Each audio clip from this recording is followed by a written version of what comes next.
Have you ever wondered why the same guy who can't hold a steady plan suddenly becomes magnetic the moment he's obsessed with a mission? Picture this. You're texting a woman you really like. She's warm, then distant, then warm again. Your mood rises and falls with her replies. You're checking your phone mid-gym set, abandoning your work sprint to craft a perfect response, mentally budgeting your week around the next possibility of seeing her. You're not dating her, you're orbiting her, and she can feel it. Some women don't even do this maliciously. They just sense you're untethered. You've made her your purpose, so she becomes the weather that moves you. That emotional instability doesn't read as romantic. It reads as weak.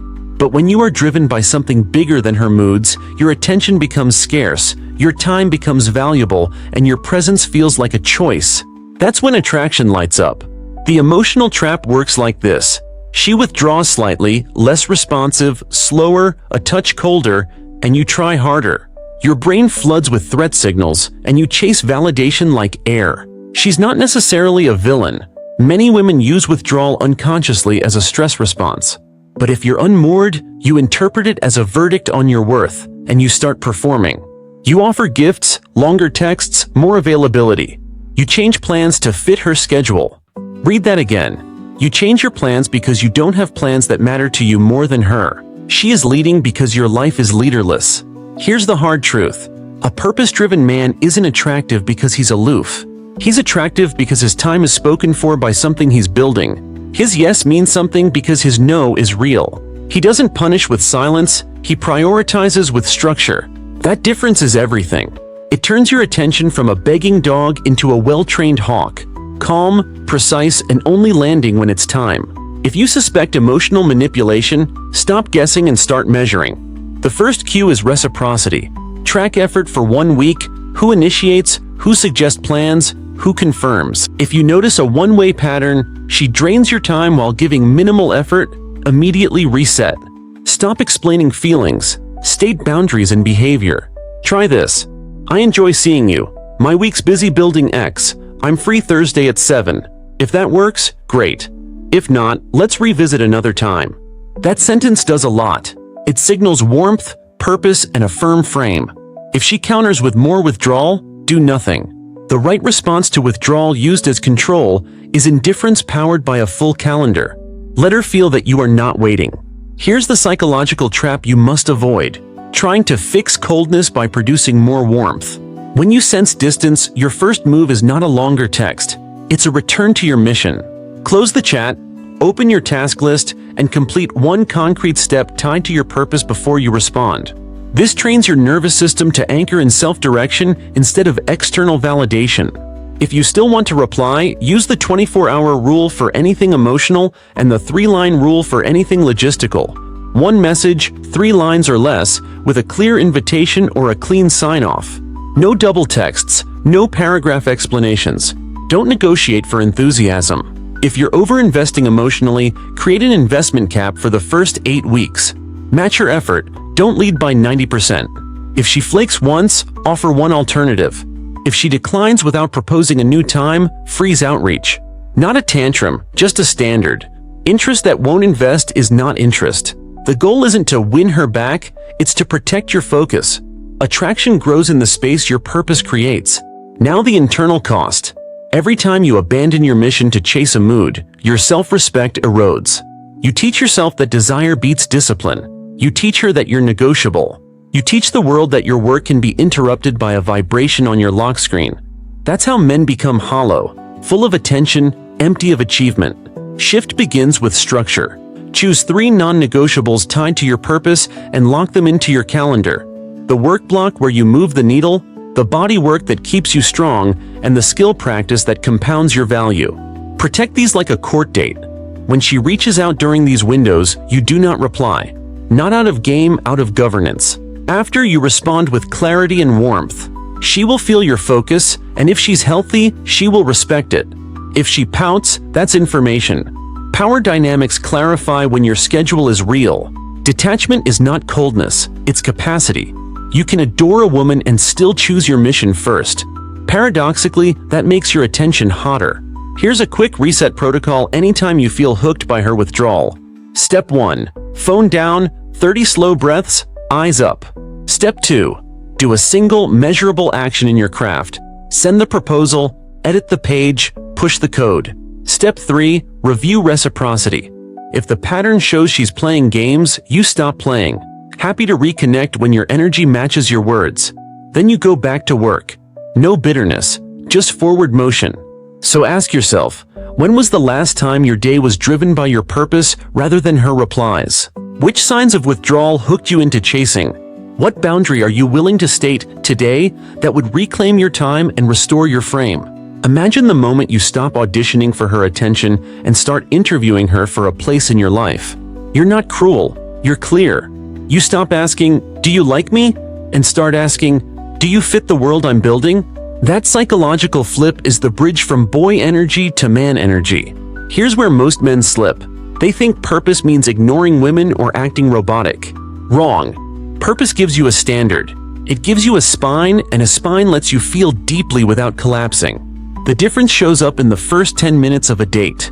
The man without purpose is scanning her face for micro-approvals, dancing his personality to match her tone, ordering what she orders, laughing too long at soft jokes, swapping opinions like costumes. The purpose-driven man listens, leads, and tests. He holds a coherent worldview and invites her into it. If she's aligned, beautiful. If not, he releases with kindness and zero resentment because his life is already full. You want tactics? Start with the frame and invite method. Before any date, write a single paragraph that names your current mission, why it matters, and what your next 90 days demand from you. Read it out loud. When she asks, "So what's your week look like?" You don't murmur, pretty busy." You say, "I'm in a sprint building X. Mornings are deep work, evenings I train, weekends I see friends and get outdoors. I make room for people who bring good energy and momentum." That's not bragging, it's orientation. If she pushes against it with, "Wow, you must be really busy," don't apologize or over-explain. Smile and say, "I am. That's why I only say yes to the right things." Then you change the subject with warmth. You're not defending your life, you're living it. Next, spot the 3 control plays and disarm each without drama. The first is the temperature test. She adds friction to see if you melt. Example, "Last minute, I'm tired. Can we do later?" After you booked a spot. You respond with the flexible once rule. "No problem. Let's skip tonight. I can do Thursday 7 at the same place, or we can try next week." If she meets you there, cool. If she replies, "I'll let you know," you say, "Sounds good. Ping me if your schedule frees up," and you go dark. No pouting, no pursuit. You're signaling that your time has a cost. The second play is the attention drain. She loves the vibe but avoids commitment, keeping you in a dopamine loop. Disrupt it with intentional windows. Choose 2 15-minute blocks per day for messages. Outside of those, your phone lives face down, do not disturb. If she texts 5 times, the messages batch until your window. If she's healthy, she'll calibrate. If she's addicted to constant access, she'll complain. You will be tempted to soothe her by sacrificing your structure. Don't. Offer a call at a set time once. If she declines and keeps escalating, that's not connection. That's control-seeking an outlet. The third play is false urgency. If you cared, you would. Used as leverage when you won't jump through hoops. The correct response isn't debate, it's criteria. "I hear you want X. The way I do relationships is Y. If that works for you, great. If not, I trust you to choose what's best." No sarcasm, no lecture. You're separating emotion from standard. She feels the boundary because you're not trying to win, you're trying to be congruent. If you're over-investing, set a simple ratio. Lead with 60%, never 100%. First date? You choose the place, time, and vibe. Then let her choose dessert or the walk after. You send the first message today, she initiates the next. You plan the first adventure, she offers the next suggestion. If a week passes with you doing all of it, you pause. "I've enjoyed this. I'll let you plan the next one and surprise me." If she does, you've got reciprocity. If she doesn't, you've got your answer. Men who fear loss will keep carrying the entire relationship on their back. Men with purpose allow reality to speak. Pipeline management matters, not as a game, but as insurance against fixation. Keep your life socially abundant. Friends, training partners, mentors, occasional dates. Scarcity breeds obsession. Abundance creates perspective. If you're spiraling over one woman, you don't need more charm. You need more life.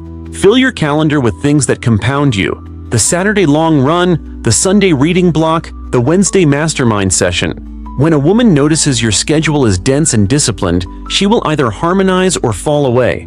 Either outcome serves you. You must also audit your environments. If your purpose is a spark, put it in oxygen. Stop dating in rooms that mock your growth, friend groups that roast your goals, workplaces that reward procrastination, nightlife loops that devour mornings. Replace them with arenas where effort is normal. Join the co-working space where people actually build. Move your workouts to a gym where showing up is the price of entry. Volunteer for a cause that humbles you. Your desire will stabilize when your surroundings stop pulling you sideways. And here's a micro habit that changes the tone of every interaction. The 2-beat pause. When she says something that pricks your ego, "My ex used to make more time for me," don't rush to defend or one-up. Breathe for 2 beats, then answer from principle. I won't be the man who sacrifices what makes me proud to win a short-term feeling. If that doesn't work for you, I respect it. The pause keeps you sovereign. It prevents the nervous system from hijacking your mouth. That's masculine containment, and it is far more attractive than any clever comeback. Last, choose your hard. It's hard to say no to a beautiful woman when your mission calls. It's harder to wake up a year later with nothing shipped and a blurred identity because you kept saying yes. One pain is clean and momentary, the other is sticky and cumulative. Purpose-driven men accept the clean pain now to avoid the heavy pain later. And strangely, women trust men who can sit with that clean pain without blaming them for it. Have you recently caved on a boundary just to keep a vibe alive? What did it cost you the next day? Which control play have you fallen for most? Temperature tests, attention drains, or false urgency? If you adopted the flexible once rule and intentional windows starting tomorrow, whose behavior would be exposed first, hers or yours? Some women don't want to lead you, they want to feel your lead. The problem is you're waiting for permission to take it. Drop the permission. Start running your life like a campaign with measurable outputs. Purpose is not a mantra, it's a pipeline. You have a North Star, 3 quarterly targets, weekly sprints, and daily non-negotiables. Not because you're a robot, but because chaos erodes attraction. When your days are shaped by intention, you stop bargaining for emotional crumbs. You stop confusing drama with chemistry. You stop letting her moods write your schedule. The man with a pipeline doesn't chase attention. He generates gravity. Women feel the difference the way you feel the weight of a car idling next to you at a red light. Quiet power, present, contained. Here's how to translate that into the messy edges of dating. If you're purpose-driven, you convert blur to binary. Breadcrumbing is the softest trap. A flirty comment here, a heart reaction there, we should totally hang floating forever. Send one clear invitation with time and place. If she responds vaguely or delays twice, archive the thread and return to the mission. Not mute, not block, archive. It removes the slot machine effect from your brain. If she resurfaces later with energy and specifics, great. Every time you stop the scroll and reopen your draft proposal instead, you're building attraction where it counts, in yourself. If not, she was never an opportunity, just noise.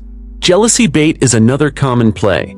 She drops stories about other guys or posts thirst traps right after ignoring you, then studies your reaction like a lab tech. Don't provide data.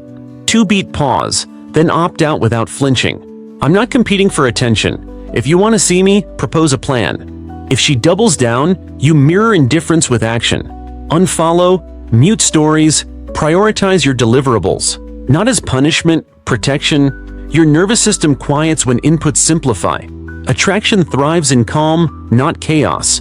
The most covert leverage is sexual scarcity used as control. She implies intimacy is a prize for obedience, not a shared expression of desire. You want clarity, not pressure. Lead with pacing and standards. I move slowly until trust is real. Intimacy for me is enthusiastic, not negotiated. If she frames intimacy as something you buy with favors, you exit the frame entirely. Sounds like we want different things. No hard feelings. You will feel the tug to rationalize. Resist. A man who trades his values for access grows cheap in his own eyes, and that cheapness leaks everywhere. Voice tone, posture, decision speed. Women sense it instantly. Overinvestment is solved by budget and audit. Budget. Decide how many hours per week you allocate to dating honestly and cap it. Audit. Every Sunday, score your interactions on two axes: effort reciprocity and emotional clarity. If any thread sits at low reciprocity and low clarity for 2 consecutive weeks, it gets parked. Don't tell her. Don't make a speech. Just reassign that time to your mission, your body, your craft. Let reality breathe. When she notices your reduced availability and steps up with concrete plans, great. If she fades, your audit just saved you months. Your recovery protocol for manipulative exchanges needs to be automatic. Response: 90-second reset. Put the phone in another room. Do 20 slow squats, 20 push-ups, drink water. Then execute one needle-moving task that takes less than 15 minutes. Ship it. When your biology returns to baseline through action, you reclaim leadership of your state. After that, evaluate whether a boundary was crossed. If yes, address behavior once, not 4 times. When plans are last minute, I lose interest. Let's plan ahead or skip. If the pattern repeats, you don't explain, you exit. Dates are leadership reps. You choose the venue with intention, quiet enough to connect, aligned with your life. If you're a morning trainer, suggest Saturday coffee plus a farmer's market stroll. If you build nights, suggest weekday dinner early, home by 10. Avoid high-sensory environments where you compensate with performance. You're not auditioning, you're co-investigating. Ask asymmetrical questions that reveal values. What's something hard you chose recently, and what did it change? Don't chase answers. Sit in silence after asking. The pause tests substance. If she looks for your eyes when she answers, you're connecting. If she scans the room for validation, you're not. Social media must serve you or be minimized. Remove notifications. Post your craft, your process, your life, not your thirst. Never subtweet your dating life.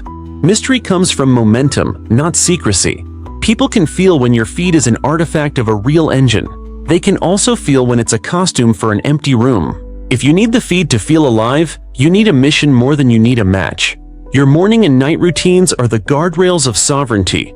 Only then do you allow inputs, and even then, in batches. Morning. Phone off. 20 minutes of movement, 20 minutes of deep work on your highest leverage task, 5 minutes to review the day's top 3. Night. Audit the day in 3 lines: what moved, what stalled, what to cut. Send one gratitude message to a mentor or brother. Your nervous system starts to associate self-respect with completion rather than attention. That's when you stop chasing her uncertainty and she starts chasing your certainty.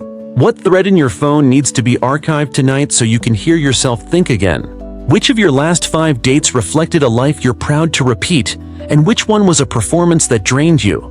If you audited your week for reciprocity and clarity right now, who stays, who pauses, and where does that free time go?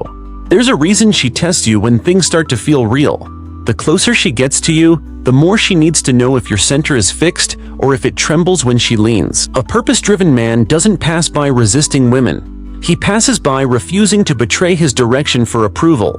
That shows up in small, unglamorous moments. She says, "Can you talk right now?"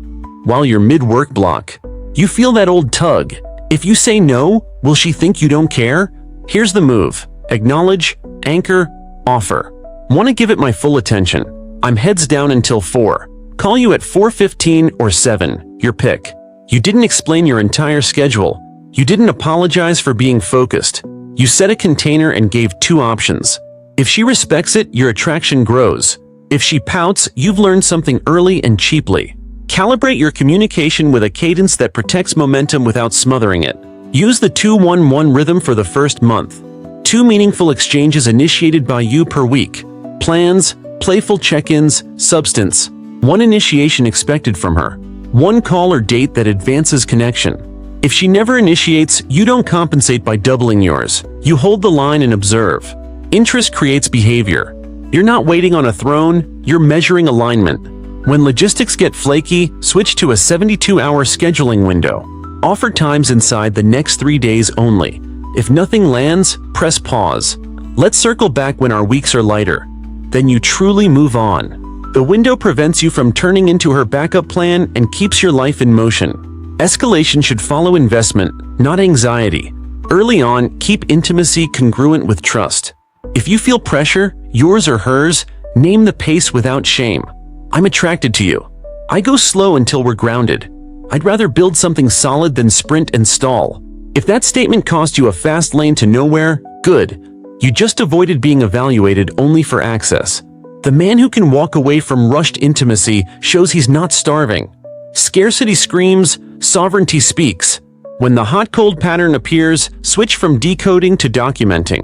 Keep a private log for 2 weeks. Plan offers, confirmations, reschedules, affection, follow-through. Patterns beat stories. If the log shows warmth only when you withdraw, you're trapped in intermittent reinforcement, the casino of emotions.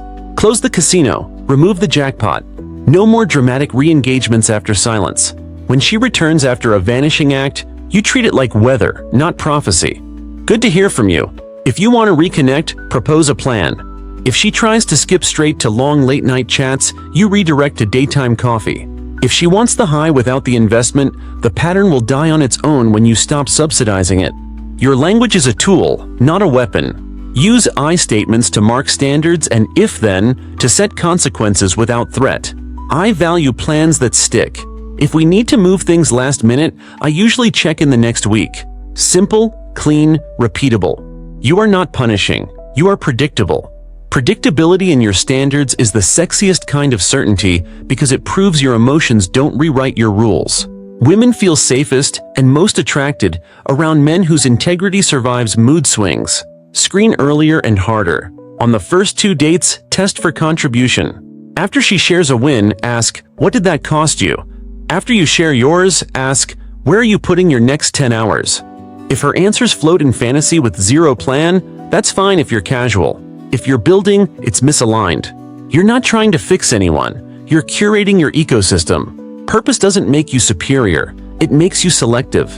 And selectivity is how you protect your mission from becoming a rescue project. Overinvestment often hides in helpfulness. You start consulting her career, solving her family drama, being her therapist. That's counterfeit intimacy. Set a competence boundary. You will listen, you will reflect, you will not manage. When she dumps a crisis on you at midnight, offer empathy and a next-day check-in. That's heavy. Take care of you tonight. Text me tomorrow at 2 and we'll think through options for 10 minutes. You just proved you care and preserved your sleep, your morning, your clarity. If she needs endless access to feel special, you're incompatible. You will not outcare an unfillable hole, and trying will make you resentful and dull. Your time architecture is your armor. Lock your week in blocks. Build, body, brothers, leisure, love. Schedule your love blocks last, not because it matters least, but because the others enable you to love well. A man who trains, builds, and keeps strong friendships brings richer presence to a date than a man who's been doom-scrolling and fantasizing. When you show up with a lit life, you don't need the evening to validate you. You're free to enjoy or to end it, cleanly, because you have somewhere worthy to return to. If you catch yourself spiraling, checking her socials, rereading threads, guessing tone, deploy the 3-cut intervention. Cut stimulation. Log out, put the phone in a drawer. Cut rumination. Write exactly 3 lines about what you know, not what you fear. Cut inertia. Do one task that advances your top goal by 1%. You'll feel your spine come back online. Attraction follows men who can self-regulate under pressure. And when it's time to walk, walk quiet. No manifesto, no final lecture. This doesn't feel aligned with how I live. Wishing you well? Then actually go. Block if needed, not to be dramatic, but to protect the nervous system you need to win your battles. The space you create by leaving an ill-fitting dynamic is not empty. It's oxygen for your purpose.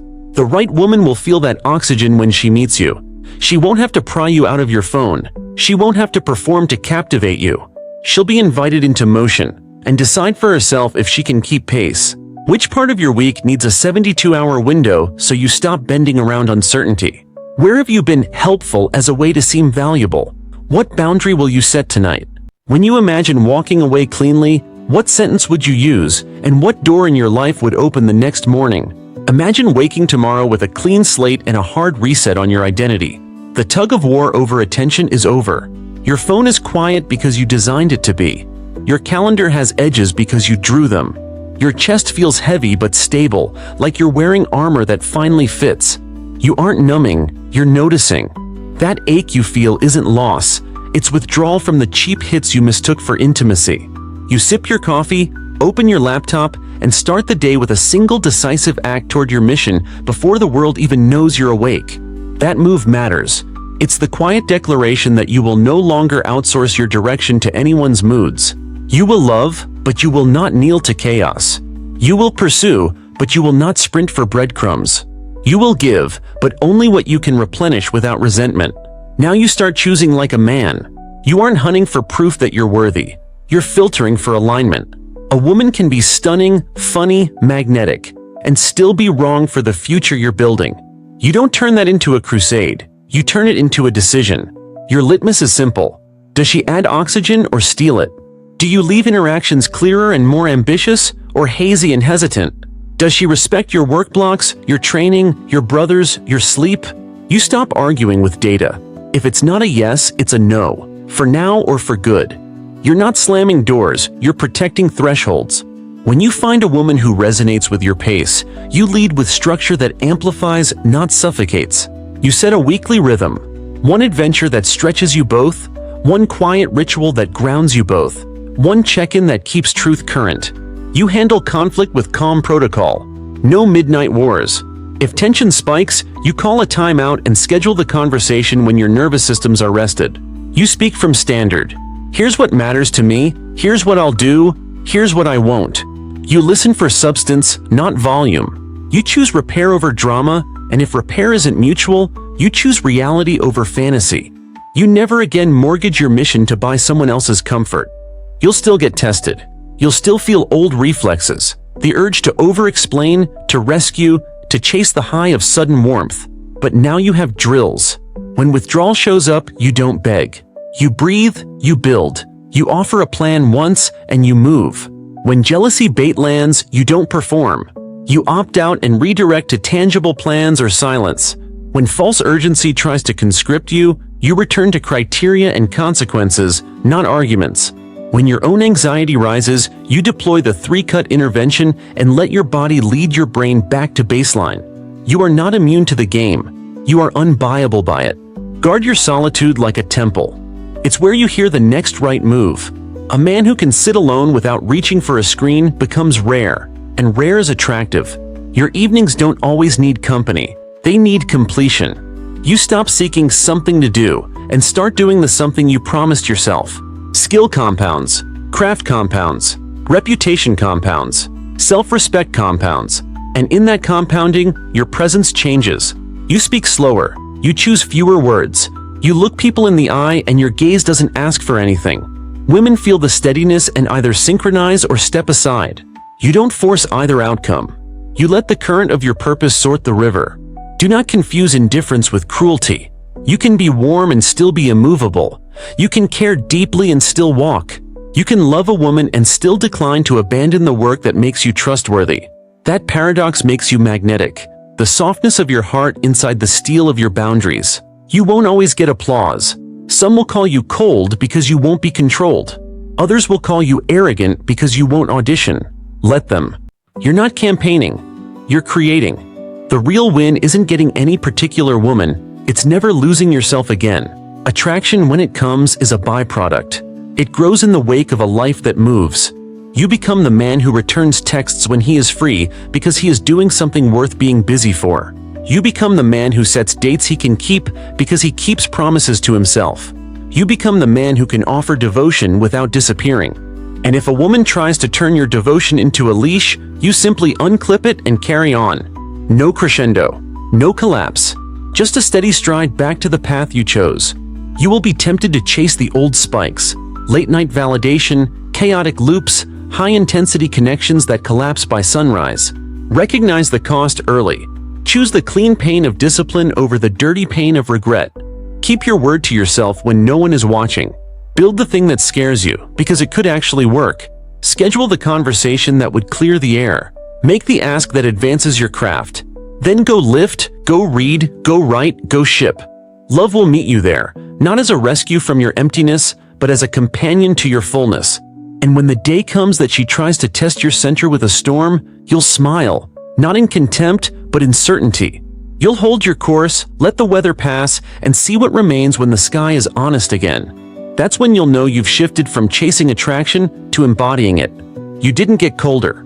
You got clear. And with that spine, you can finally love without losing the man you fought to become. You didn't build walls. You built a spine. She didn't break you. She revealed what you were too afraid to protect.